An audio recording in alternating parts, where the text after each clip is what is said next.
ஒரு வேலை வெட்டி இல்லாம ஒரு பொண்ணு ஏன் தான் வாழ்றோமோ அப்படின்னு சொல்லி வெறுத்து போய் வாழ்ந்துட்டு இருக்கா. அப்படிப்பட்ட ஒரு பொண்ணுக்கு ஒரு மிகப்பெரிய மான்ஸ்டரு இந்த பில்டிங்ஸ் எல்லாம் விட ரொம்ப பெருசா இருக்கும். அப்படிப்பட்ட ஒரு மான்ஸ்டரை கண்ட்ரோல் பண்ற சக்தி கிடைச்சா அது எப்படி இருக்கும் அப்படின்னு சொல்லி இந்த கற்பனையோட உச்சகட்டம்னு சொல்லுவாங்களே அந்த மாதிரி ஒரு கதை தான் 2016 வெளியான கோலோசோலா அப்படின்ற இந்த ஒரு படம். நான் ஆரம்பத்திலே எதுக்காக நீ கற்பனையோட உச்சம்னு சொல்றேன்னா, சில சீன்ஸ் எல்லாம் உங்களுக்கு என்னடா இப்ப இல்லாமல நடக்கும், என்னடா கதை எழுதுறீங்க அப்படின்னு சொல்லி நீங்க நினைச்சிடக்கூடாது. அதனால தான் சொல்றேன், முழுக்க முழுக்கவே ஒரு கற்பனைக்காக மட்டுமே ஒரு என்டர்டைன்மெண்ட்டுக்கான எடுத்த படம் தான். இப்ப வாங்க நம்ம கதைக்குள்ள போயிடலாம். கதையோட ஆரம்பத்துல ஒரு சின்ன பொண்ணை காட்டுறாங்க. ஒரு பார்க் பக்கத்துல நின்னுட்டு அந்த பொண்ணு விளையாண்டுகிட்டு இருக்கு. சரி வாமா டைம் ஆச்சு வீட்டுக்கு போவோம் அப்படின்னு சொல்லி அவங்க அம்மா கூப்பிடுறாங்க. ஆனா அந்த பொண்ணு அங்கேயே நின்று விளையாண்டுகிட்டே இருக்கு. அப்ப அந்த இடத்துல பயங்கரமா காத்தடிக்குது.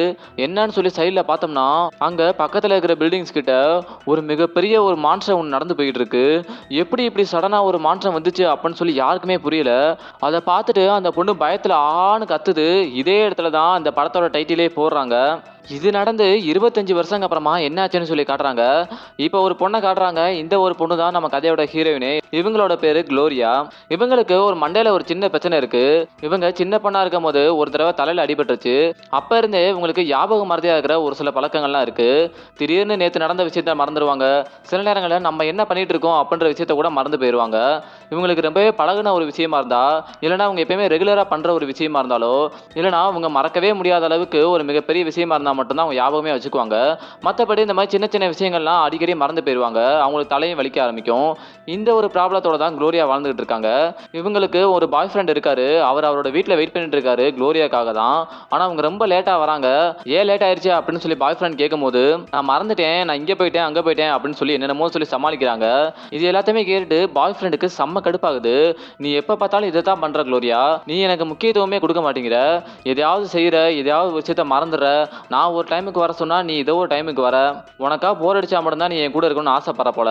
இப்போ உங்க ரெண்டு பேருமே பேசிட்டு இருக்குது உங்களோட பாய் ஃப்ரெண்டோட வீடு தான். நம்ம இதோட முடிச்சுக்கலாம், நம்ம பிரேக்கப் பண்ணிக்கலாம். இப்போ நான் ஆஃபீஸ் வேலையா போயிட்டு இருக்கேன், நான் திரும்பி வரும்போது தயவு செஞ்சு இங்க இருக்காத, இங்க இருந்து கிளம்பிடுன்னு சொல்றாரு. அவர் சொல்லிட்டு போனதுக்கு அப்புறமா குளோரியாவோட ஃப்ரெண்ட்ஸ் எல்லாருமே அந்த ஒரு வீட்டுக்கு வராங்க. ஆனா குளோரியாவுக்கு தெரியும் இன்னும் கொஞ்சம் இதுல அவங்களே கிளம்பி ஆகணும்னு. அவங்களுக்கு என்ன பண்ணனே தெரியல. ஐயோ இப்படி பண்ணிட்டோமே அப்படின்னு சொல்லி ரொம்ப ஃபீல் பண்றாங்க. எதனாலனா குளோரியாவுக்கு கூட பிறந்தவங்க அம்மா அப்பா அப்படின்னு சொல்லி யாருமே கிடையாது. அவங்க ரொம்ப தனியாக தான் வாழ்ந்துட்டு இருக்காங்க. அவங்களுக்குன்னு இருந்தது ஒரே ஒரு பாய் ஃப்ரெண்ட் மட்டும்தான். ஆனால் இவங்களை பிடிக்காம கடைசியில் பாய் ஃப்ரெண்டே அங்கேருந்து கிளம்பி போக சொல்லிட்டாரு. இப்போ வேற வழி இல்லாமல் அந்த ஒரு சிட்டியில இருந்து அவங்களோட சொந்த ஊருக்கே திரும்ப வராங்க. சொந்த ஊரில் குளோரியாவுக்கு ஒரு ஹவுஸ் இருக்கு. ஆனால் அந்த ஹவுஸில் பொருள்னு சொல்லி எதுவுமே கிடையாது. ஏன்னா இவங்களுக்குன்னு யாருமே கிடையாது. சரி இருந்தாலும் வேற வழி இல்லை, முடிஞ்ச வரைக்கும் சமாளிச்சு ஏதாவது ஒரு வேலையை பிடிச்சி கொஞ்சமாக முன்னேற பார்ப்போம் அப்படின்னு சொல்லி குளோரியா நினைக்கிறாங்க. அப்போ வீட்டுக்கு முக்கியமான ஒரு பொருள் ஒரு பெட்டு தான். ஏன்னா அவங்களுக்கு கட்டில் கூட கிடையாது. ஒரு பெட்டையாவது வாங்கி வச்சுக்குவோம் அப்படின்னு சொல்லி பெட்டை தூக்கிட்டு போயிட்டு இருக்காங்க. அப்படி போகும்போது அவங்களோட சின்ன வயசு ஸ்கூல் ஃப்ரெண்டை ஒருத்தவங்களை மீட் பண்றாங்க. இவரோட பேர் தான் ஆஸ்கர். இவர் ரொம்ப முக்கியமான கேரக்டர், இதை கொஞ்சம் ஞாபகம் வச்சுக்கோங்க. சரி இப்போ எங்க போயிட்டு இருக்க அப்படின்னு சொல்லி கேட்கும்போது, நான் திரும்பவும் பழைய சொந்த ஊரை பார்க்கலான்னு சொல்லி வந்தேன் ஒரு வெக்கேஷனுக்காக. ஏதோ உன்னை எதாச்சியா மீட் பண்ணேன், எனக்கு தலையில அடிபட்டுச்சுல, அதனால சில விஷயங்கள்லாம் மறந்துட்டேன். பரவாயில்ல இன்னும் கூட உன்னை நான் ஞாபகம் வச்சிருக்கேன் அப்படின்னு சொல்லி அவங்க சந்தோஷப்படுறாங்க. சரி இப்போ நீ என்ன பண்ற அப்படின்னு சொல்லி ஆஸ்கரை பார்த்து கேட்குறாங்க. ஆஸ்கருக்கு அவர் அம்மா அப்பா இருந்தாங்க. அவங்க ரெண்டு பேருமே இறந்து போயிட்டாங்க. இப்போ அப்பா நடத்திட்டு இருந்த பாரை தான் இப்போ நான் எடுத்து நடத்திட்டு இருக்கேன். இப்போ ரெண்டு பேருமே பாருக்கு தான் போயிட்டு இருக்காங்க. அங்க போனதுக்கு அப்புறமா குளோரியா ஏற்கனவே சின்ன வயசா இருக்கும் போது இந்த பாரெல்லாம் பார்த்துருக்காங்க. அதனால உங்களுக்கு பழைய ஞாபகம்லாம் வருது. நீ எதுக்காக சில ரூம்லாம் பூட்டி வச்சிருக்க, இந்த பாரை கொஞ்சம் பெருசாக்கலாமே அப்படின்னு சொல்றாங்க. அதுக்கு ஆஸ்கரும் ஒரு நல்ல ஐடியா தான், நானும் பண்ணலாம் தான் இருக்கேன் அப்படின்னு சொல்றாரு. அப்ப அதே பார்லயே ரெண்டு பேரை வேலைக்கு வச்சிருக்காரு ஆஸ்கரு. அவங்க கூட குளோரியாவும் பேசிட்டு இருக்காங்க. ஏன்னா குளோரியாவுக்கு இப்போதைக்கு ஃப்ரெண்ட்ஸ்னு சொல்லி யாருமே கிடையாது. அவங்க நல்லா ஜாலியாக பேசிட்டு இருக்காங்க. அவங்க பேசிட்டு இருக்கும்போது பாரோட க்ளோசிங் டைமும் ஆகுது. எல்லாத்தையும் க்ளோஸ் பண்ணி முடிச்சதுக்கு அப்புறமா இவங்க மட்டும் அதே இடத்துல இருந்து சரக்கு அடிச்சிட்டு இருக்காங்க. அப்ப ஆஸ்கர் மட்டும் அவங்க வேலை பார்க்குறவங்கள ஒருத்தர் கூட மட்டும் உட்காந்து சீட்டு விளையாண்டு இருக்காரு. அப்ப கூட இருக்கிறவர் மட்டும் குளோரியாவே ஒரு மாதிரி பார்த்துட்டு இருக்காரு. அப்ப அவங்க பேசிட்டு இருக்கும்போதே அவர் குளோரியாவை கிஸ் பண்ணலான்னு சொல்லி ட்ரை பண்றாரு. ஆனா குளோரியாவுக்கு இது பிடிக்கல. அதை பார்த்துட்டு ஆஸ்கர், டே என்னடா பண்ற, இப்பெல்லாம் பண்ணக்கூடாது, என்ன நம்பி தான் நான் வந்திருக்கா அப்படின்னு சொல்லி அவர் கோவப்படுறாரு. ஆனா குளோரியா பக்கத்துல வந்து அதெல்லாம் ஒன்றும் இல்லை, அவன் கொஞ்சம் விளையாட்டா இருந்துட்டான் அவ்வளவுதான் அப்படின்னு சொல்லி சமாளிக்கிறாங்க. ஆனா இருந்தாலுமே கூட ஆஸ்கருக்கு கொஞ்சம் கோவம் இருக்கதான் செய்யுது. அதுக்கு அடுத்த நாள் அந்த பெட்டை கொண்டு போயிட்டு இருக்கும் போது தான் ஆஸ்கர் நடுவில் வந்திருப்பாரு. இப்போ திரும்ப அதை எடுத்துட்டு போயிட்டு இருக்கும் போது நடுவில் ஒரு சின்ன பார்க் இருக்கு. அந்த பார்க் வழியா போனா கொஞ்சம் ஷார்ட்கட்டா இருக்கும். அதனால அது வழியா தான் அவங்க தூக்கிட்டு போறாங்க. சொல்லப்போனா குளோரியா ரொம்ப கஷ்டத்துல இருக்காங்க. ஏன்னா அவங்ககிட்ட வேலையும் கிடையாது, கையில காசும் கிடையாது. இருக்கிறத வச்சு முடிஞ்ச வரைக்கும் சமாளிக்கலாம்னு சொல்லி ட்ரை பண்ணிட்டு இருக்காங்க. ஆனா இந்த ஒரு விஷயத்த ஆஸ்கர் கிட்ட சொல்றதுக்கு அவங்களுக்கு வெக்கமா இருக்கு. அதனால தான் நான் சும்மா வெக்கேஷனுக்கு வந்தேன் அப்படின்னு சொல்லி என்னென்னமோ சொல்லி சமாளிக்கிறாங்க. அதுக்கப்புறமா யதார்த்தமா லேப்டாப்பை ஓபன் பண்ணி பார்க்கும்போது நியூஸ்ல சொல்றாங்க, சியோல் அப்படின்ற அந்த ஒரு சிட்டில ஒரு மிகப்பெரிய மான்ஸ்டர் சடனா அப்பியர் ஆயிருச்சு. எதுக்காண்டி வந்துச்சுன்னே தெரியல. பக்கத்துல இருக்கிற ஒரு சில பில்டிங்லாம் இடிச்சிட்டு போயிருச்சு அப்படின்னு சொல்லி நியூஸ்ல போட்டிருக்காங்க. அந்த சியோல் அப்படின்னு அந்த ஒரு சிட்டில தான் குளோரியாவோட பழைய பாய் ஃப்ரெண்ட் டிம் இருக்காரு. ஒருவேளை அவருக்கு ஏதாவது ஆயிருக்குமோ அப்படின்ற ஒரு பயத்துல கால் பண்ணி கேக்குறாங்க, சரக்கு எதுவும் போட்டிருக்கியா, உன்னை குடிக்க கூடாதுன்னு சொல்லி ஏற்கனவே சொல்லியிருக்கேன்ல, இதனால தான் நம்ம பிரியிற மாதிரி ஆயிடுச்சு அப்படின்னு சொல்லி பாடம் நடத்திட்டு இருக்காரு. இதை கேட்டவனே குளோரியா, டேய் உனக்கு ஏதாவது ஆயிடுச்சுன்னு சொல்லி பயந்தேன் பாரு, என்னை சொல்லணும்டா அப்படின்னு சொல்லி போனை கட் பண்ணிடுறாங்க. அதுக்கப்புறமா ஆஸ்கரோட பார்க்கு திரும்பவும் போறாங்க. அங்க போய் பார்த்தோம்னா எல்லாருமே அந்த நியூஸை தான் பார்த்துட்டு இருக்காங்க. இந்த மாதிரி சடனா ஒரு மான்ஸ்டர் அப்பியர் ஆயிருச்சு. எங்க இருந்து வந்துச்சுன்னே தெரியல, ஒரு மின்னல் மாதிரி உருவாச்சு. அந்த மான்ஸ்டர் வந்துச்சு. கொஞ்ச நேரம் அப்புறமா அதுவாவே திரும்பவும் மறைஞ்சு போயிருச்சுன்னு போட்டிருக்காங்க. இது எல்லாத்தையுமே கேட்டு முடிச்சுட்டு அவங்க வீட்டு பக்கத்துல இருக்கிற பார்க்ல அவங்க திரும்பவும் உட்காந்து அவங்களோட பழைய பாய் ஃப்ரெண்ட் டிம்முக்கு தான் கால் பண்றாங்க. உங்ககிட்ட சும்மா பேசணும்னு தோணுச்சு, நம்ம எதுக்காண்டி சண்டை போறோம், திரும்ப சேர்ந்துக்கலாமே அப்படின்னு சொல்லி எவ்வளவோ பேசி பாக்குறாங்க. ஆனா டிம் இன்னமும் கோவத்துல தான் இருக்காரு. எனக்கு வேலை இருக்கு அப்படின்னு சொல்லி போனை கட் பண்ணிடுறாரு. குளோரியாக்கு என்ன பண்ணனே தெரியல, திரும்பவும் தலை வேற வலிக்க ஆரம்பிச்சிருச்சு. தலையை சொரிஞ்சுக்கிட்டே அப்படியே திரும்பவும் வீட்டுக்கு வந்துடுறாங்க. வீட்டுல ஒரு பொருளுமே இல்ல, ஒரே ஒரு லேப்டாப் மட்டும் வச்சிருக்காங்க, ஒரே ஒரு பெட் மட்டும் இருக்கு. அதுலயே படுத்து தூங்கிடுறாங்க. அடுத்த நாள் காலையில ஆஸ்கர் வந்து ஒரு பெரிய டிவி எடுத்துட்டு வராரு. இந்த டிவியை நான் உனக்காண்டி தான் வாங்கிட்டு வந்தேன் அப்படின்னு சொல்றாரு. நான் ஒன்னும் உன்ட்ட டிவி வாங்கிட்டு வான்னு சொல்லலையே அப்படின்னு சொல்லும் போது, என்ன பேசிட்டு இருக்க, நேற்று நைட் நம்ம தானே பேசணும், நீ தானே சொன்ன கஷ்டத்துல இருக்கேன்னு அப்படின்னோடனே அவங்களுக்கு ஒண்ணுமே விளங்கல. ஏன்னா ஏற்கனவே குளோரியாவுக்கு தலையில அடிபட்டு இருக்கு. அதனாலே சில விஷயங்களை மறந்துடுவாங்க. இதுல நைட்டு சரக்கு வேற அடிச்சனால அவங்களுக்கு என்ன பேசணும் அப்படின்ற விஷயம் கூட ஞாபகமே இல்ல. சரி நான் என்ன பேசினேன் அப்படின்னு சொல்லி ஆசிரியர் கிட்ட கேட்கும்போது அவர் சொல்றாரு, நீ என்கிட்ட எல்லா உண்மையுமே சொல்லிட்ட, நீ இப்போதைக்கு கஷ்டத்துல இருக்க, உன்னோட பாய் ஃப்ரெண்டும் உன்னை கழட்டி விட்டான், நீ ஒரு வேலை கூட இல்லாம இப்போதைக்கு கையில காசும் இல்லாம இருக்க, உன்னோட வீட்டில் இருக்கிறதுக்கே அவனுக்கு ரொம்ப போர் அடிக்குது, அப்பதான் நான் அவங்ககிட்ட சொன்னேன் என்னோட பார்லேயே நீ வேலை பாருன்னு, அதுக்கு நீயும் ஓகேன்னு சொல்லிட்டேன்னு சொல்றாரு. உனக்கு போர் அடிக்குமேன்றக்காண்டி தான் அந்த டிவியை வாங்கிட்டு வந்தேன்னு சொல்றாரு. இதை கேட்டவனே குளோரியாவுக்கு ரொம்ப சந்தோஷமா தான் இருக்கு. பரவாயில்ல, எப்படியும் எனக்கு ஒரு வேலை கிடைச்சிருச்சு, இதை வச்சு நான் எப்படியோ நான் லைஃபை பார்த்துக்குவேன் அப்படின்னு சொல்லி நினைக்கிறாங்க. அப்ப அவங்க டிவியை போட்ட உடனே அந்த ஒரு மான்ஸ்டரை பத்தி தான் நியூஸ்ல போட்டுட்டு இருக்காங்க. அந்த ஒரு மான்ஸ்டரும் நடந்து வரும்போது அப்படியே தலையை சொரியுது, என்னென்னமோ வித்தியாசமா பண்ணிட்டு இருக்கு. இது எல்லாத்தையும் பார்க்கும்போது இது எங்கேயோ பார்த்த மாதிரி இருக்கே அப்படின்னு சொல்லி குளோரியா யோசிக்கிறாங்க. அப்பதான் இந்த மான்ஸ்டரை பத்தி கொஞ்சோண்டு இன்டர்நெட்ல தேடவும் ஆரம்பிக்கிறாங்க. இந்த மான்ஸ்டர் மொத்தமாவே ஒரு 2-3 தடவை தான் அப்பியரே ஆயிருக்கு. ஒரு தடவை 25 வருஷத்துக்கு முன்னாடி ஒரு தடவை வந்துச்சு. இப்போ ரீசெண்டாக ஒரு 2-3 தடவை வந்திருக்குன்னு சொல்றாங்க. மொதல் வீடியோவில் எதையோ தூக்கிட்டு வர மாதிரி ஏதோ கை காலெல்லாம் அசைக்குது. ரெண்டாவது வீடியோவில் ஒரு மாதிரி தலையை சொரிஞ்சுக்கிட்டே வருது. இது எல்லாத்தையுமே தெரிஞ்சுக்கிட்டதுக்கு அப்புறமா அவங்களுக்கு ஒரு சின்ன டவுட் வருது. குளோரியா அந்த பெட்டை தூக்கிட்டு வரும்போது அந்த பார்க் வழியாக தான் நடந்து வந்திருப்பாங்க. அதே மாதிரி தான் அந்த மான்ஸ்டரும் பண்ணுது. அதுக்கு அடுத்த நாள் அவங்க பாய் ஃப்ரெண்டு கிட்ட பேசிட்டு இருக்கும்போது தலையை சொரிஞ்சுக்கிட்டே அந்த பார்க்கில் நடந்து போயிருப்பாங்க. அதே மாதிரி அந்த மான்ஸ்டரும் பண்ணுது.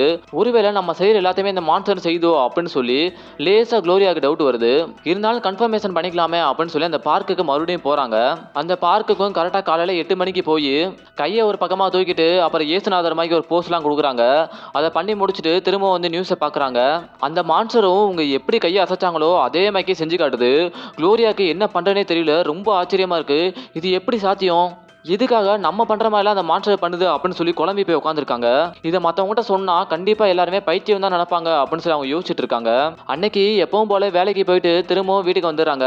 அதுக்கு அடுத்த நாள் எந்திரிக்கும் போது அவனோட பாய் ஃப்ரெண்டு கால் பண்றாரு. என்னன்னு சொல்லி கேட்கும் போது, என்னன்னு தெரியல, அன்னைக்கு உங்ககிட்ட ஓவரா திட்டேனோ அப்படின்னு சொல்லி எனக்கே வருத்தமா இருந்துச்சு, அதான் உங்ககிட்ட பேசலாம்னு நினைச்சேன், இப்போ நீ என்ன பண்ணிட்டு இருக்க அப்படின்னு சொல்லி பாய் ஃப்ரெண்ட் கேட்கிறாரு. நான் ஒரு பார்ல வேலை செஞ்சுட்டு இருக்கேன் அப்படின்னு சொல்லும் போது, எனக்கு பார்ல வேலை செய்யறியா, இதெல்லாம் தப்பு, நீ எதுக்காண்டி இப்பெல்லாம் பண்ற அப்படின்னு சொல்லி திரும்பவும் திட்டத்தை ஆரம்பிக்கிறாரு. அப்ப அதே நேரத்துல ஆஸ்கர் அந்த வீட்டுக்கு வராரு. என்னன்னு சொல்லி கேட்கும்போது, உனக்கு ஒரு சோஃபா வாங்கிட்டு வந்திருக்கேன்னு சொல்றாரு. எனக்கு எதுக்கு சோஃபா, நான் கேட்கவே இல்லையா அப்படின்னு சொல்லும்போது, என்ன மறுபடியும் மறந்துட்டியா, நேற்று நைட்டு நம்ம இதே மாதிரி தான் பேசிட்டு இருந்தோம் சரக்கு அடிச்சுட்டு, அப்ப நீ தான் சொன்ன என்னால தூங்க முடியல, ஒரு மாதிரி முதுகு வலிக்குதுன்னு, அதனால தான் உனக்கு நான் சோஃபா வாங்கிட்டு வந்தேன்னு சொல்றாரு. ஆஸ்கர் கிட்ட பேசி முடிச்சுட்டு பாய் ஃப்ரெண்ட் கிட்ட கொஞ்ச நேரம் வீடியோ கால் பேசினமே அந்த விஷயத்தையே மறந்துட்டு அவங்களும் கிளம்பி போக ஆரம்பிக்கிறாங்க. என்ன அவ பாட்டுக்கு போயிட்டா அப்படின்னு சொல்லி பாய் ஃப்ரெண்ட் யோசிக்கிறாரு. அன்னைக்கு நைட்டு வேலையை முடிச்சதுக்கு அப்புறமா திரும்பவும் 4 பேர் உட்காந்து சரக்கு அடிச்சு பேசிட்டு தான் இருக்காங்க. சரி ஏதாவது கதை சொல்லுவேன், எனக்கு ரொம்ப போர் அடிக்குது அப்படின்னு சொல்லி ஒருத்தருக்கு ஒருத்தர் கதை சொல்லிட்டே இருக்காங்க. அப்ப குளோரியா சொல்றாங்க, நான் வேணா ஒரு கதை சொல்றேன், ரொம்ப இன்ட்ரெஸ்டிங்கா இருக்கும், அது ரியல் ஸ்டோரி அப்படின்னு சொல்லி கூட்டிட்டு போறாங்க. கிட்டத்தட்ட அவங்க விடிய விடிய பேசிக்கிட்டே தான் இருந்திருக்காங்க. காலைல விடிஞ்ச உடனே குளோரியா அந்த ஒரு பார்க்குக்கு 3 பேருமே கூட்டிட்டு போறாங்க. சரி அந்த சீவோல்ன்ற அந்த ஒரு சிட்டில அடிக்கடி அந்த மான்ஸ்டர் வருதுல, அது கரெக்டா நைட் 8 மணிக்கு தான் வருது. அந்த சிட்டில ராத்திரினா இந்த சிட்டில பகல், இங்க பகலா இருந்தா அங்க ராத்திரியா இருக்கும். அதனாலேயே அவங்க கரெக்டா 8 மணி ஆனோடனே அந்த மான்ஸ்டர் வருமா அப்படின்னு சொல்லி எல்லாருமே எதிர்பார்த்துட்டே இருக்காங்க. தினமும் லைவும் போடுறாங்க. அந்த ஒரு சேனலை நீங்க ஓப்பன் பண்ணி வச்சுக்கோங்கன்னு சொல்லும்போது எல்லாருமே இன்டர்நெட்ல போய் ஓப்பன் பண்ணி வச்சுக்கிறாங்க. அப்ப குளோரியா அந்த ஒரு பார்க்ல கால் எடுத்து வச்சதுக்கு அப்புறமா அந்த மான்ஸ்டர் சடனா அப்பியர் ஆகுது. அந்த ஒரு பார்க்ல குளோரியா போனா மட்டும்தான் அந்த ஒரு மான்ஸ்டர் வரவே செய்யும். அப்ப ஏன்டா 25 வருஷமா வரல அப்படின்னு சொல்லி நீங்க கேட்டீங்கன்னா, குளோரியா அவங்க பாய் ஃப்ரெண்ட் கூட பிரேக்கப் ஆனதுக்கு அப்புறம் தான் இந்த ஒரு சிட்டிக்கு பல வருஷங்களுக்கு அப்புறமே வரவே செஞ்சாங்க. இத்தனை நாள் அவங்க இந்த சிட்டிலே இல்ல. இந்த சிட்டிக்கு ரொம்ப நாளுக்கு அப்புறமா வந்து இந்த ஒரு பார்க்ல நடக்கும் போது தான் இந்த ஒரு விஷயமே நடந்திருக்கு. அந்த ஒரு பார்க்ல அவங்க கால் எடுத்து வச்ச உடனே அந்த ஒரு மான்ஸ்டரும் சடனா அப்பியர் ஆகுது. அதை லைவ்ல அவங்களும் பார்க்க ஆரம்பிக்கிறாங்க. குளோரியா இங்க என்னெல்லாம் பண்றாங்களோ அது எல்லாத்தையுமே அந்த ஒரு மான்ஸ்டரும் பண்ண ஆரம்பிக்குது. அதை பார்த்த உடனே அவங்களுக்கு ஒண்ணுமே புரியல. இது எப்படி நடக்குது, இதுக்கெல்லாம் வாய்ப்பே கிடையாது அப்படின்னு சொல்லி அவங்க யோசிக்கிறாங்க. ஒருவேளை இது கிராபிக்ஸா, இது ஆப்பா அப்படின்னு சொல்லி அவங்க யோசிக்கிறாங்க. ஆனா உண்மையாவே அது லைவ்ல தான் ஓடிட்டு இருக்கு. அவங்க விளையாட்டுத்தனமா கையை காலை அசைக்கும் போது பக்கத்துல இருக்கிற ஒரு ஹெலிகாப்டர் மேல அந்த ஒரு மான்ஸ்டர் குத்திடுது. அந்த ஒரு ஹெலிகாப்டரும் வெடிச்சு செதற ஆரம்பிக்குது. அதே நேரம் குளோரியாவுக்கு இங்கே கொஞ்சம் வலிக்குது. ஐயோ என்னமோ சத்தம் கேட்டுச்சு, நான் யாராவது கொண்டுட்டேனா அப்படின்னு சொல்லி அவங்க கேட்குறாங்க. இல்ல அப்படிலாம் ஒன்றும் இல்லை, நீ கொஞ்சம் பொறுமையா இரு அப்படின்னு சொல்லும்போது அவங்க ரொம்ப பதட்டப்பட ஆரம்பிக்கிறாங்க. ஐயோ நான் யாராவது கொலை பண்ணிட்டேனா, நான் தெரியாதனமா கையை அசைச்சிட்டேனே அப்படின்னு சொல்லி அவங்க பேசியே தெரியாதனமா கீழே விழுந்துடுறாங்க. அதுக்கப்புறமா என்ன நடந்துச்சு அப்படின்னு சொல்லி குளோரியாக்கு ஞாபகமே இல்லை. திரும்ப வீட்டுக்கு வந்து படுத்து தூங்கிட்டாங்க. காலைல எந்திரிச்ச உடனே நியூஸை போட்டு பார்த்தோம்னா கிட்டத்தட்ட குளோரியா அந்த இடத்துல கீழே விழுந்தனால அந்த ஒரு மான்ஸ்டரும் கீழே விழுந்துருச்சு. அதில் நிறைய பேர் இறந்து போயிட்டாங்க. அதை நினைச்ச குளோரியா பயங்கரமா கதறி அழுக ஆரம்பிக்கிறாங்க. அப்ப அந்த இடத்துக்கு ஆஸ்கர் வந்து சாப்பாடுலாம் கொடுக்குறாரு. என்கிட்ட உண்மையை சொல்லு ஆஸ்கர், நான் எத்தனை பேரை கொலை பண்ணிட்டேன் அப்படின்னு சொல்லி கேட்கும்போது, அதெல்லாம் நினைச்சு நீ கவலைப்படாத, அது தெரியாம நடந்த விபத்து தான், நீ இந்த சாப்பாடை சாப்பிடுன்னு சொல்றாரு. நீ தயவு செஞ்சு சொல்லு நான் எத்தனை பேரை கொலை பண்ணிட்டேன் அப்படின்னு சொல்லி கேட்கும்போது அவரும் சொல்றாரு கிட்டத்தட்ட ஆயிரக்கணக்கான பேர் இறந்து போயிட்டாங்க. சரி அந்த ஒரு மாற்றம் வருது தெரிஞ்சுச்சுன்னா அந்த ஒரு சிட்டில இருக்கிற எல்லாருமே போயிடலாமே அப்படின்னு சொல்லி நீங்க கேட்கலாம். ஆனா அந்த ஒரு சிட்டில அந்த மாற்றம் எந்த இடத்துல அப்பியர் ஆகுது அப்படின்னு சொல்லி யாராலுமே யூகிக்கவே முடியல. ரெண்டாவது ஒரு பர்டிகுலரான இடத்த தாண்டி அந்த மாற்றம் நடக்கவும் செய்யாது. ஏன்னா குளோரியாவோட பார்க்கும் ரொம்ப சின்னதுதான். அதுக்குள்ள அவங்க எவ்வளவு தூரம் நடக்கிறாங்களோ அது வரைக்கும் மட்டும்தான் அந்த மான்ஸ்டரும் நடக்கும். அதனாலேயே ஒரே இடத்துல தான் திரும்ப திரும்ப அந்த மாற்றம் வந்துகிட்டே இருக்கு. அப்பதான் ஆஸ்கர் ஒரு மிகப்பெரிய விஷயத்த சொல்றாரு. அது செஞ்சது நீ மட்டும் கிடையாது, நானும் தான். நானும் அந்த பார்க்ல பக்கத்துல வந்து நின்னேன். அதே நேரம் அந்த மான்ஸ்டர் பக்கத்திலேயே இன்னொரு ஜெயின் ரோபோட்டும் வந்திருக்கு. அது பார்க்க ரோபோட் மான்ஸ்டர் மாதிரி இருந்துச்சு. அந்த ஒரு பார்க்ல நம்ம நடக்காமே இருந்தோம்னா இந்த ஒரு பிரச்சனை நடக்காது. ஆனா அந்த ஒரு மான்ஸ்டரை பார்த்து எல்லாரும் பயந்துருப்பாங்களே அப்படின்னு சொல்லி குளோரியா ஃபீல் பண்றாங்க. இப்ப ஆஸ்கரும் குளோரியாவும் ஒரு ஹோட்டல்ல உட்காந்து பேசிட்டு இருக்காங்க என்ன பண்ணலான்னு. அப்ப ஆஸ்கர் மட்டும் ரொம்ப சத்தமா பேசுறாரு. எதுக்கு இப்படி சத்தம் போட்டு பேசுற, யாருக்காவது கேட்டுற போது அப்படின்னு சொல்லும்போது, நம்ம என்னதான் சத்தம் போட்டு பேசினாலுமே கூட நம்ம போய் மத்தவங்ககிட்ட இதை சொன்னாலுமே கூட யாருமே நம்ப போறது இல்லைன்னு சொல்றாரு. அந்த பார்க்குக்கு முன்னாடி உட்காந்துட்டு இருக்காங்க. கரெக்டா 8 மணி ஆனா மட்டும்தான் அந்த ஒரு மாற்றம் வரும். அதனால அவங்களும் பார்க்ல உட்காந்து பேசிட்டு இருக்காங்க. எனக்கு ஒரு ஒய்ஃப் இருந்தா, எனக்கு ஒரு குழந்தையும் இருந்துச்சு. ஆனா என்னோட ஒய்ஃபுக்கு எனக்கு பாதிலேயே பிடிக்காம போயிருச்சு. அதனாலே குழந்தைய வாங்கிட்டு அவளை ஓடி போயிட்டா. இப்போ நான் ரொம்ப தனியா இருக்கேன்னு சொல்றாரு. சரி கவலைப்படாத, எனக்கும் அப்படிதான் இருக்கு அப்படின்னு சொல்லி அவங்க 2 பேரும் பேசி முடிச்சுட்டு கரெக்டா 8 மணி ஆகுது.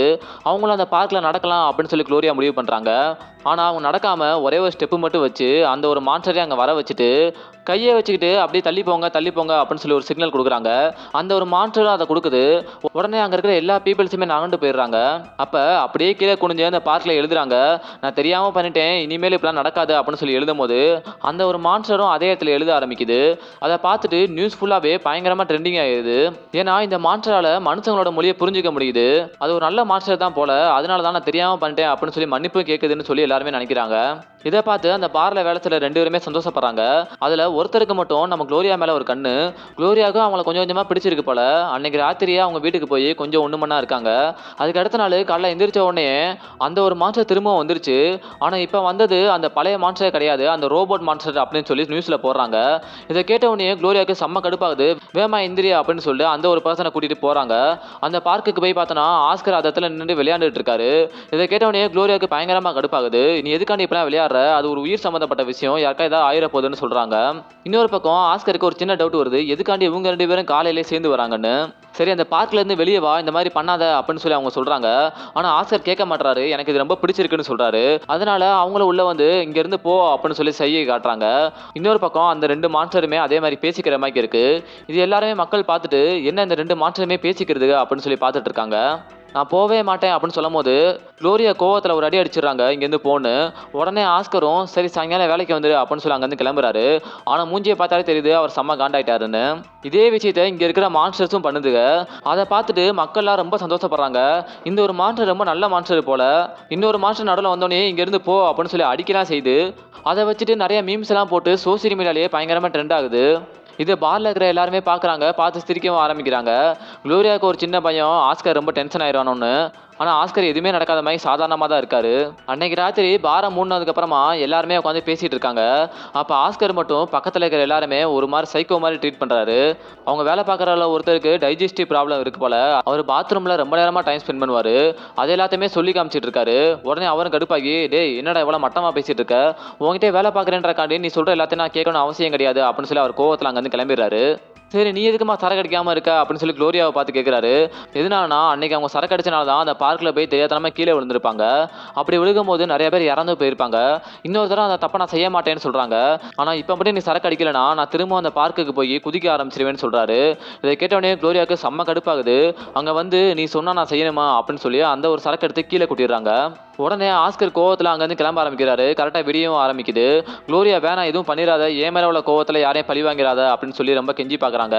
ஆனா ஆஸ்கர் கேட்கிற மாதிரியே இல்ல. என்னோட லைஃபே இப்பதான் ரொம்ப நல்லா இருக்குது, மத்தவங்களை கொலை பண்றது எனக்கு ரொம்பவே பிடிச்சிருக்கு, நாங்க போக தான் போறேன் அப்படின்னு சொல்லி அந்த ஒரு பார்க்குக்கு போய் அவர் பாடு கண்ணாப்பின்னா நடக்க ஆரம்பிக்கிறாரு. இதை பார்த்தோன்னே குளோரியாவுக்கு ரொம்ப கோவம் வருது. அவங்களும் அந்த பார்க்குக்கு வந்து ஆஸ்கரை பயங்கரமா அடிக்க ஆரம்பிக்கிறாங்க. நீ போலனா நான் அவனை இந்த மாதிரி அடிச்சுக்கிட்டே தான் இருப்பேன்னு சொல்றாங்க. இன்னொரு பக்கம் அந்த மான்ஸ்டர்ஸும் உங்க சண்டை போட அந்த பக்கம் அதுகளும் சண்டை போட்டுட்டு இருக்குதுக்கு. பக்கத்துல இருக்கிறவனும் தயவு செஞ்சு நிப்பாட்டுங்க அப்படின்னு சொல்லி எவ்வளவு கெஞ்சி பாக்குறான். ஆனா ஆஸ்கர் விடுறமாக்கே தெரியல.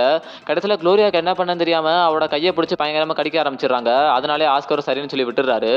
இப்போ பார்க்ல இருந்து வெளியே வந்ததுக்கு அப்புறமா குளோரியா செம்ம டென்ஷன் ஆயிட்டாங்க. உங்ககிட்ட வேலை பார்க்குறேன்றக்காண்டி நீ சொல்ற எல்லா விஷயத்தையுமே நான் பண்றதுக்கு நான் ஒன்றும் அடிமை கிடையாது, இனிமேல் அவனோட பார்க்கு வரப்போறது இல்லைன்னு சொல்றாங்க. ஆனா ஆஸ்கர் இதை கேட்டுட்டு, என்னை பார்த்தா அவள் நல்ல மேல அவனுக்கு தெரியுதா, இனிமேல நான் நல்லவனா இருக்க போறது கிடையாது, நீ மட்டும் என்னோட பார்க்கு வேலைக்கு வரலனா நான் தினமும் இதே மாதிரி வந்து அட்டகாசம் பண்ணிக்கிட்டே தான் இருப்பேன் அப்படின்னு சொல்லி மிரட்டுறாரு. இதெல்லாம் பார்த்துட்டு குளோரியாவால் தாங்கிக்கவே முடியல. வீட்டுக்கு வந்து சரி நம்மளோட பழைய ஃப்ரெண்ட் நம்ம நல்லா பார்த்துக்குவோம் அப்படின்னு சொல்லி நினைச்சோம்னா இவனும் இப்படி நடந்துக்கிறானே அப்படின்னு சொல்லி ஃபீல் பண்றாங்க. அப்பதான் அவங்களுக்கு ஒரு சில விஷயங்கள்லாம் ஞாபகம் வருது. சின்ன வயசுல நடந்ததெல்லாம். குளோரியாவும் ஆஸ்கரும் சின்ன வயசுல ஸ்கூல் ஃப்ரெண்ட்ஸா தான் இருந்தாங்க. ரெண்டு பேருமே ப்ராஜெக்ட் செஞ்சுட்டு ஸ்கூல் வேன்ல ஏறலான்னு சொல்லி போயிட்டு இருப்பாங்க. அப்ப அந்த இடத்துல பயங்கரமா காத்தெல்லாம் அடிக்கும். ஆனா அதுக்கப்புறம் என்ன நடந்துச்சு அப்படின்னு சொல்லி அவங்களுக்கு சரியா ஞாபகம் இல்லை. அப்படியே தூங்கவும் ஆரம்பிச்சிடறாங்க.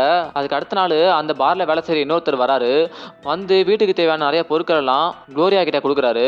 இது எல்லாத்தையுமே ஆஸ்கர் தான் கொடுத்து விட்டான். அவன் அவங்ககிட்ட அப்படி நடந்துகிட்டதுக்கு சாரி கேட்டான். நீ போய் அவனை பாருன்னு சொல்லும் போது குளோரியாவும் ஓடி போய் பார்க்க ஆரம்பிக்கிறாங்க.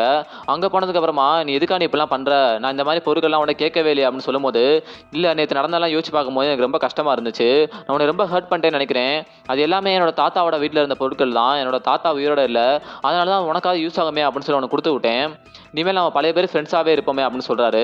இது எல்லாத்தையுமே கேட்டுட்டு குளோரியாவும் சரி ஆனால் இன்னொரு தடவை இந்த மாதிரி நடந்துக்க கூடாது, உன்னை கடைசியாக மன்னிச்சு விடுறேன் அப்படின்னு சொல்லி திரும்பவும் ஃப்ரெண்ட்ஸ் ஆகுறாங்க. இப்போ அந்த சிவோல் அப்படின்ற அந்த ஒரு சிட்டியில இருந்து அவங்களோட பழைய பாய் ஃப்ரெண்ட் டிம் வந்திருக்காரு. இந்த பக்கமாக நான் ஒரு மீட்டிங்காக வந்தேன், அதான் அவனை பார்த்துருப்பான்னு தோணுச்சு, சரி இப்போ நீ எப்படி இருக்க அப்படின்னு சொல்லி கேட்கும்போது நான் ஒரு பார்ல வேலை செய்கிறேன்னு சொல்கிறாங்க. நீ எதுக்காக நீ இப்பெல்லாம் பார்ல வேலை செய்கிறது, உனக்கு அசிங்கமா இல்லையா அப்படின்னு சொல்லி அவர் திரும்ப திட்ட ஆரம்பிக்கிறாரு.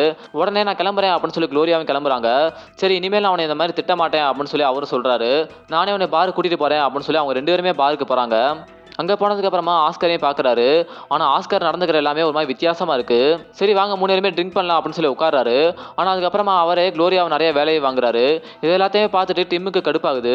அப்போ தான் ஆஸ்கர் சொல்கிறாரு, இந்த ஒரு பாரில் பண்ணவே கூடாத தப்புகள் அப்படின்னு சொல்லி ஒரு சிலது இருக்குது, இப்போ இதே இடத்துல நான் உங்கள்கிட்ட சண்டை போட்டால் என்னாகும், உன்னை அடித்தா என்னாகும், இல்லை இந்த பாட்டிலை உடச்சு உன்னை குத்துனா என்னாகும், ஆனால் இதெல்லாம் கூட ஒரு மிகப்பெரிய தப்பு இல்லை, இதோட ஒரு பெரிய தப்பு இருக்குது, அதை நான் உனக்கு காட்டுறேன் அப்படின்னு சொல்லி எங்கேயே உள்ளே போகிறாரு.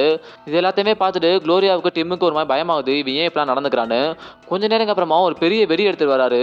இதை பண்ண நான் பற்ற வச்சுனா இதுதான் பார்லேயே பண்ணுற மிகப்பெரிய தப்பாக இருக்கும் அப்படின்னு சொல்லும் போது சுற்றி இருக்கிற எல்லாருமே ஐயோ யாரா பைத்தியக்காரனா இருப்பான் போல அப்படின்னு சொல்லி அங்கே வந்து ஓட ஆரம்பிக்கிறாங்க.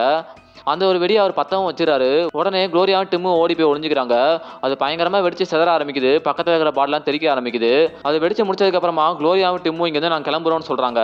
அப்ப ஆஸ்கர் மட்டும் குளோரியா அவங்க கூட வரமாட்டா, நீ வேணா கிளம்பி போய்க்கோ, ஏன்னு அவளுக்கு தெரியும் அப்படின்னு சொல்றாரு. குளோரியாவுக்கு என்ன பண்றேனே தெரியல, அதே இடத்துல நின்றுறாங்க. எதனாலனா ஆஸ்கரோட பேச்சை மீறிட்டு அங்கிருந்து அவங்க போனாங்கன்னா அதுக்கு அடுத்த நாள் அதே பார்க்ல ஏறி போய் திரும்பவும் ஆஸ்கர் தேவையில்லாத பிரச்சனை எல்லாம் ஏற்படுத்துவாரு. அதனால குளோரியா போகல. அப்பதான் டிம் சொல்றாரு, உன்கிட்ட நான் ரொம்ப கடுமையா நடந்துகிட்டேன், நான் ரொம்பவே லவ் பண்றேன், இப்போ கூட நான் உங்ககிட்ட சொன்னேனே இந்த ஒரு சிட்டிக்கு நான் மீட்டிங்காக வந்தேன், ஆனால் மீட்டிங்காகலாம் வரவே இல்லை, உன்னைய பார்க்கறக்காண்டி தான் வந்தேன்னு சொல்றாரு. நாளை காலையில் நான் ஃப்ளைட் ஏறிடுவேன், அதுக்கு முன்னாடியே என்னை பார்க்க வந்தேன்னா நீ நான் திரும்பவும் சேர்ந்து இருக்கலாம், முடிவு பண்ணிக்கோ அப்படின்னு சொல்லி அங்கேருந்து கிளம்பி போறாரு. குளோரியாவும் வேலை எல்லாத்தையுமே முடிச்சுட்டு வீட்டுக்கு போய் பார்த்தோம்னா அந்த இடத்துல ஆஸ்கர் இருக்காரு. இப்போ நீ என்ன முடிவு பண்ணியிருக்க, நாளைக்கு காலைல உன் பாய் ஃப்ரெண்ட் கூட போறியா அப்படின்னு சொல்லி கேட்கும்போது, அதை பற்றி உனக்கு என்ன அப்படின்னு சொல்லி குளோரியா கேட்குறாங்க. இல்லை நீ மட்டும் அப்படி போனேன்னா தினம் தினம் இங்கே என்ன நடக்கும்னு சொல்லி உனக்கே தெரியும் அப்படின்னு சொல்லி திரும்பவும் த்ரெட்டன் பண்ணுறாரு. நீ எதுக்காகடா அப்படி சைக்கோத்தனமாக மாறிட்ட, நீ எப்போ இருந்து இப்படி இருக்க அப்படின்னு சொல்லி அவங்க யோசிக்கிறாங்க. அவங்களுக்கு பழைய ஞாபகங்கள் எல்லாமே திரும்ப வந்து போகுது. அப்போ என்ன நடக்குதுன்னா சின்ன வயசில் அவங்க 2 பேருமே ஒரு ப்ராஜெக்ட் செஞ்சுருக்காங்க. அது என்ன ப்ராஜெக்ட்னா சீவோல் அப்படின்ற ஒரு சிட்டியை உருவாக்கணும். அந்த ஒரு சிட்டியில் ஒரு மான்ஸ்டர் வந்து ரொம்ப அட்டகாசம் பண்ணுது.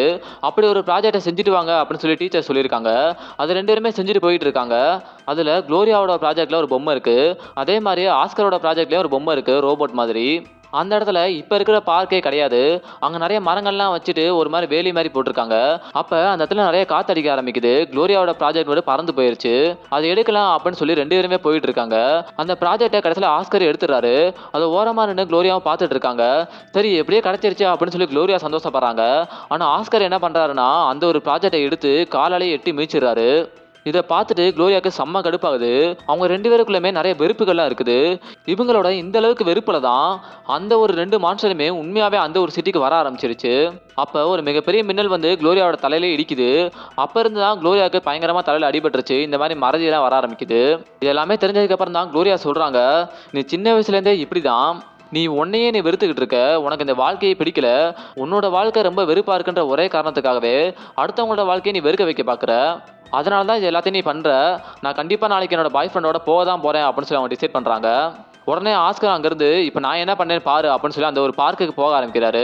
இது எல்லாத்தையுமே முடிஞ்ச வரைக்கும் குளோரியா தடுக்க பார்க்குறாங்க. ஆனால் அவர் கேட்கவே மாட்டாரு. அந்த ஒரு பார்க்குக்கு போனதுக்கப்புறமா 2 பேருமே திரும்ப சண்டை போடுறாங்க. அங்கே அந்த மான்ஸ்டர்ஸும் வந்து சண்டை போட ஆரம்பிக்குது. ஆனால் இந்த தடவை ஆஸ்கர் திரும்ப அடிக்க ஆரம்பிக்கிறாரு குளோரியாவை. அதுக்கப்புறமா ஆஸ்கர் அவரோட காலை வச்சுட்டு நச்சு நச்சுன்னு மிதிக்க ஆரம்பிக்கிறாரு. இவர் இந்த இடத்துல இப்படி மிதிக்கிறாருன்னா அந்த ஒரு மான்ஸ்டர் அந்த ஒரு சிட்டியில் எந்த அளவுக்கு சேதத்தை ஏற்படுத்தியிருக்கும். இது எல்லாத்தையுமே நினச்சி பார்த்துட்டு குளோரியா அழுகுறாங்க. நீ மட்டும் நாளைக்கு உன் பாய் ஃப்ரெண்டோட வெளியே போனேன்னா இதே விஷயம் தான் தினம் தினம் காலையில் நடக்கும் அப்படின்னு சொல்றாரு. அப்பதான் குளோரியா ஒரு விஷயத்த யோசிக்கிறாங்க. எதுக்காக இந்த ஒரு சிட்டில நம்ம நடந்துக்கிறது அங்க இருக்கிற மான்ஸ்டர்ஸ் பண்ணுது, ஒருவேளை நம்ம அங்க போனோம்னா அந்த மான்ஸ்டர்ஸ் இங்க வருமோ அப்படின்னு சொல்லி குளோரியாவுக்கு ஒரு ஐடியா வருது. அதனாலயே அதுக்கு அடுத்த நாள் ஆறதுக்கு முன்னாடியே இருக்கிற பணத்தை வச்சுட்டு முடிஞ்ச வரைக்கும் ஃபிளைட் ஏறி அந்த ஒரு சிட்டிக்கு போறாங்க. குளோரியா வீட்டை காலி பண்ணிட்டா அப்படின்ற அந்த ஒரு கோவத்திலேயே ஆஸ்கர் அந்த ஒரு பார்க்குக்கு போறாரு. அங்க போய் மான்ஸ்டரை வர வைக்கிறாரு. ஆனா குளோரியா சீவோல் அப்படின்ற அந்த ஒரு சிட்டிக்கு போயிட்டாங்க. அவங்க அங்க போனனால அங்க இருக்கிற மான்ஸ்டர் இங்க வந்துருது. இங்க வந்து ஆஸ்கரை பார்க்க ஆரம்பிக்குது. நம்ம இது பக்கத்தில் போனால் நம்மளோட மான்ஸ்டரும் ஆஸ்கர் பக்கத்தில் போகும் அப்படின்னு சொல்லி குளோரியாவுக்கு புரிஞ்சிருக்கு. அதனாலேயே அந்த மான்ஸ்டர் பக்கத்தில் போகிறாங்க. இந்த பக்கம் ஆஸ்கர் பயங்கரமாக பயப்படுறாரு. அப்படியே ஆஸ்கர் கையில் பிடிச்சி தூக்குறாங்க. அப்போ ஆஸ்கர் கதையை அழுக ஆரம்பிக்கிறாரு, தயவு செஞ்சு என்னை விட்டுருன்னு சொல்லி. ஆனால் அப்போ கூட அவர் கொழுப்பு குறையவே இல்லை. என்னை தயவு செஞ்சு இப்படி விட்டுரு அப்படின்னு சொல்லி அசிங்கமாக ஒரு வார்த்தையில் திட்டுறாரு. இதை கேட்டவொடனே நீலாம் திருந்தவே மாட்டடா அப்படின்னு சொல்லி குளோரியா முடிவு பண்ணுறாங்க. அப்படியே ஒரு பேஸ்கெட் பாலை தூக்கி போகிற மாதிரி ஓங்கி எறிகிறாங்க. அந்த ஒரு மான்ஸ்டரும் கடல்லே போய் விழுந்துருது. அந்த ஒரு மான்ஸ்டரே அப்படி போய் விழுதுன்னா இந்த பக்கம் ஆஸ்கரோட நிலைமை நினச்சி பாருங்க. அவர் கிட்டத்தட்ட 1000 அடிக்கு மேலே போய் விழுந்திருப்பாரு. எனக்கு தெரிஞ்சு ஆஸ்கரோட எலும்பு கூட மிஞ்சிருக்காது. எப்படியே இந்த மான்ஸ்டர் செத்து போச்சுப்பா அப்படின்னு சொல்லி அங்கே இருக்கிற எல்லா பீப்புள்ஸுமே ரொம்ப சந்தோஷப்படுறாங்க. ஆனால் அங்கே இருக்கிற யாருக்குமே தெரியாது இது எல்லாத்தையும் பண்ணது குளோரியா தான்னு. சரின்னு சொல்லி ஒரு பாருக்கு போகிறாங்க. அங்கே போனோடனே எப்படியும் நம்ம செஞ்சு முடிச்சிட்டோம் அப்படின்னு சொல்லி அழுகுறாங்க. அப்போ அங்கே இருக்கிற ஒரு லேடி கேட்குறாங்க, என்னாச்சு மேடம்னு சொல்லி கேட்கும்போது, நான் உங்களுக்கு ஒரு கதை சொல்லவா அப்படின்னு சொல்லி குளோரியா கேட்குறாங்க.